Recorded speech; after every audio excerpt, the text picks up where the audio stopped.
at Louisville Metro Department of Corrections. Keeping tabs on the incarcerated is more than full-time. It's all the time. They have to have a notary form. Checks on inmates on the inside, as well as the hundreds. We're going to do a home check on these two individuals. Outside.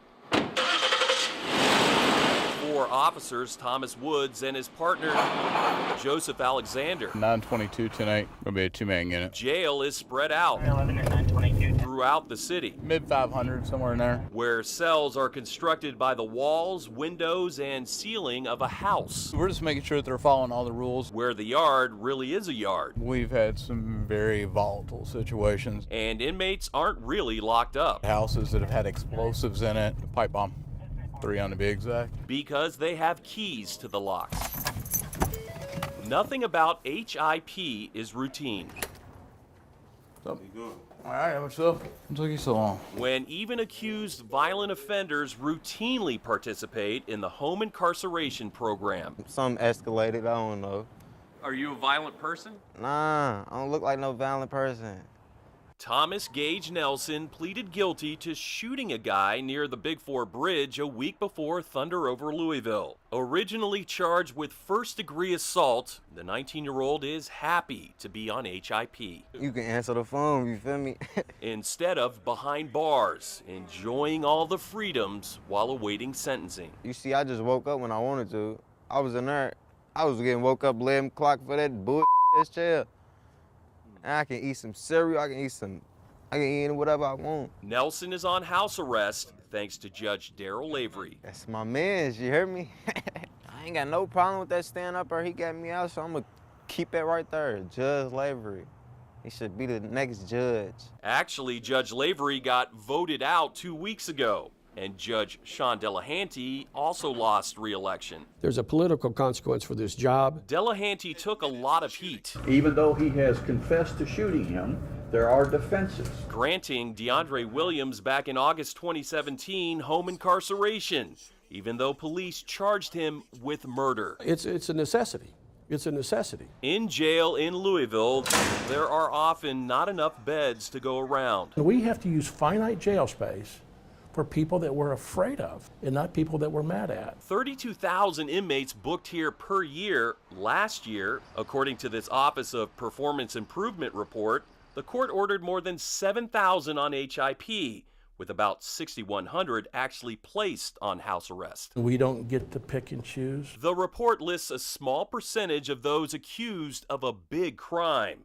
10 allowed to go home, including DeAndre Williams, despite an original charge of murder, and then one case of actually committing murder. 911 operator Harrod, where's your emergency? On Terrell Lane, August 5th, 2017. Man, I'm being bullied by this big guy, man. I just had to shoot him, man. He's on the ground right now. My name is Justin Curry. I'm on H.I.P. too. Justin Curry didn't run. It was officers that came here this morning, and I told them, I'm on H.I.P. I can't be here. Y'all need to take me. They wouldn't take me nowhere, so. James Wood, on the other hand, is on the run. More specifically, cut and run, cutting off his GPS ankle monitor, according to Louisville Metro Police, within 2 hours after leaving court last month. Would you put a person like that on H.I.P? Absolutely not. LMPD officer and River City FOP president Nikolai Jillick is quite familiar with Wood. This is somebody who now has an extra reason to run. According to a September 2017 warrant, Wood threatened to kill his girlfriend, held her prisoner, and forced sex on her. She eventually managed to escape by jumping out of a second-floor window, breaking her leg. When police got to the house, they found a hidden handgun, a lot of cash, and 5 pounds of pure fentanyl. Cops also seized 5 luxury cars. A huge brick of fentanyl and $500,000 cash. Is that a serious criminal in your mind? Absolutely. Over and over again, Wood got H.I.P.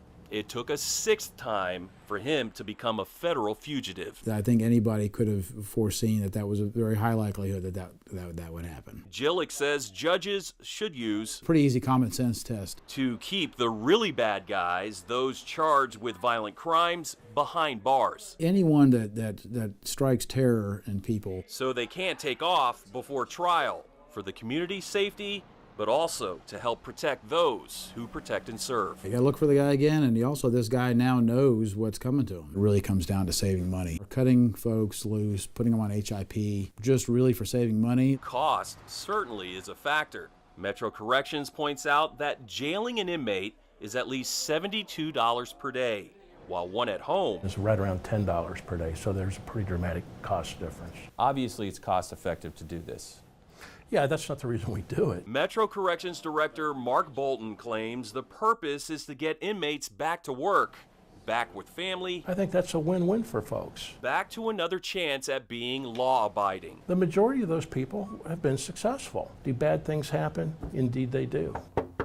No drinking, no drugs, Some type of bill. while on HIP. How long goes the marijuana? Zero tolerance. Stand up. Break the rules, back to jail. That's what happened to Sean McDaniel. On house arrest for 3 felony counts of wanton endangerment. He, like almost a third in the OPI HIP report, You said you smoked a couple joints last week. You're not going to pass that drug test. returned to jail for violations. Back on the inside after just 3 weeks out. Yeah, I smoke weed. I'm a stoner, that's all I do. Serving time until he faces the judge another time. Taking up space in a jail already struggling to find more space. It was a good program until I got locked back up.